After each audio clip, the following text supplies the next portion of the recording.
Ayan mga kamaster, dito naman tayo. Okay, ayan, ito po yung modem ng Converge mga kamaster.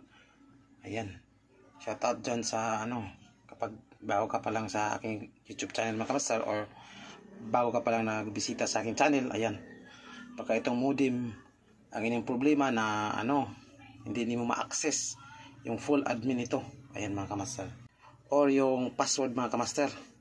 Ayan, paano kayo magpalit ng password? Ayan, tayo natin mga kamaster at ipakita ko po sa inyo yung full admin nito mga kamaster. Converge po ito mga kamaster. Ayan, itong modem mga kamaster ay hindi po sa akin mga kamaster. Ayan, hiniram ko lang mga kamaster para i-share yung full admin nito mga kamaster, para mapalitan po ninyo yung password. Ayan mga kamaster, kapag mag-change password tapos hindi niyo alam, tatawag pa kayo ng mga Converge, matagal. Ayan, sundan lang po ninyo yung video ko mga kamaster. Ilagay ko sa description sa baba yung full admin password mga kamaster. Ayan mga kamaster, nandito na po tayo sa ating cellphone.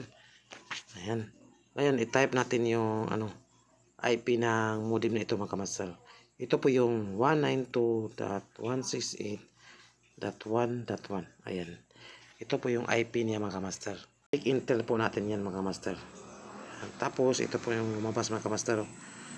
Ayan, click po dito yung login na maliit, yung maliit mga kamaster. Ayan, ayan, ito po yung lumabas mga kamaster. Username at saka password mga kamaster. Humingi siya ng username at saka password. Ayan, sa maghanap dito sa password or gustong makuha yung password mga kamaster, ay i-PM lang po ninyo ako. Ilagay ko sa description yung aking number mga kamaster at saka Facebook ko mga kamaster. Hindi po ako mag-accept ng text lang, gusto ko tawag mga kamaster. Hindi natin patagalin pa mga kamaster, mag-login na tayo sa ating admin. Okay mga kamaster, nakapasok na po tayo mga kamaster. Diba? Yan, nakapasok na po tayo. Kung gusto niyo palitan yung wifi password, sa iba dyan gusto nila pasukin yung wifi password, ayan, dito lang po tayo sa WLAN, WLAN. Ayan, ito po yung WLAN mga kamaster. Ito po yung 5G mga kamaster. Ayan, 5G. Ayan, pwede nyo palitan po nila ito mga kamaster. Kapag magpalit po kayo dito mga kamaster, huwag kalimutan mag-apply sa ibaba mga kamaster. Tapos sa password mga kamaster, punta kayo sa security. Hindi, huwag kalimutan mga kamaster yung huwag kalimutan mag-save. Yan mga kamaster, i-apply change mga kamaster. Tapos punta kayo sa security, kasi separate po yung niya, security mga kamaster, yung password niya. Click natin yung security, tapos makapunta po tayo dito. Ayan, ito po yung password niya mga kamaster, yung modem mga kamaster. Dito kayo magpalit ng password. Ayan, tapos yung tawag nun 2.4 nandun sa ibaba mga kamaster. Same lang din mga kamaster sa 2.4 sa 5G. Ayan, din huwag kalimutan mag-apply mga kamaster. Then sa security, dito din kayo magpalit ng password niyo. Then huwag kalimutan mag-apply mga kamaster, nandun sa ibaba. Ayan, diba? At least nalaman niyo mga kamaster.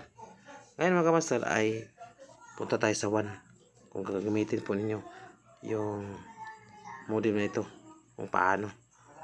Ayan, kapag mayroon kayong OLT.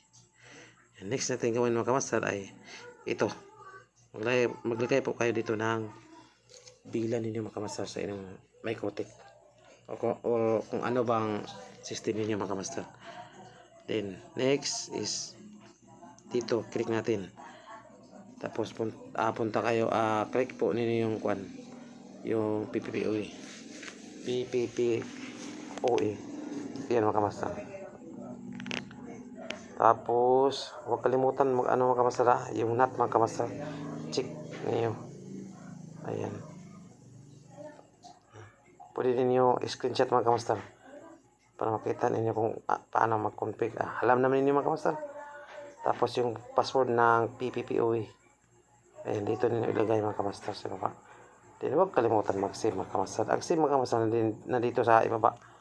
Ayan, ito po yung port mapping mga kamaster. Ayan, Depende sa inyo mga kamaster kung sa inyo i-check ba yun o hindi. Ayan. Diba mga kamaster? Yun lang mga kamaster.